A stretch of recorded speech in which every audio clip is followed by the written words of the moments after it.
બિલકુલ દર અઠવાડિયે સ્ટેન્ડિંગ બોલાવવાનું એક જ કારણ છે કે દરખાસ્તો ઝડપથી અમારી પાસે આવે, એજન્ડાઓ બહાર પડી જાય તો એમનો વ્યવસ્થિત અભ્યાસ થાય અને જે ભૂતકાળમાં ક્યારેક 75-100 દરખાસ્તો હતી એના બદલે ઓછી દરખાસ્તો હોય તો એમનો સંપૂર્ણપણે આરામથી અભ્યાસ કરી શકીએ અને વિકાસ કામો જે રાજકોટને લગતા હોય તે ઝડપથી આગળ વધારી શકીએ. જે બિલકુલ પણ પ્રમુખ સાહેબનું અમે ચોક્કસ માર્ગદર્શન લેશું જ્યાં જરૂર પડે અહીંયા. બાકી મેયર સાહેબ અમે અને સર્વે કોર્પોરેટરો સંકલન કરીને રાજકોટના વિકાસ કામો જે કંઈ પણ હશે તેમાં ચોક્કસ આગળ વધશે.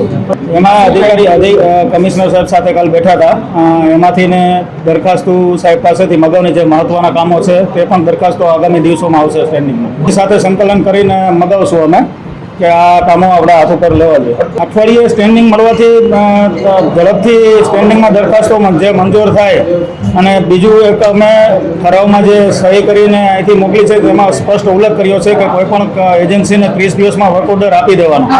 ભૂતકાળમાં મેયર સાહેબની અધ્યક્ષતામાં સમીક્ષા બેઠક કરી હતી, એમાં નજરમાં આવ્યું હતું કે સ્ટેન્ડિંગમાં મંજૂર થયા પછી 5-5 મહિના સુધી વર્ક ઓર્ડર નહોતા આપવામાં આવ્યા, જેનાથી 30 દિવસમાં વર્ક ઓર્ડર અપાઈ જાય તો સ્થળ ઉપર કામ ચાલુ થઈ જશે વિકાસના જે કંઈ પણ હોય.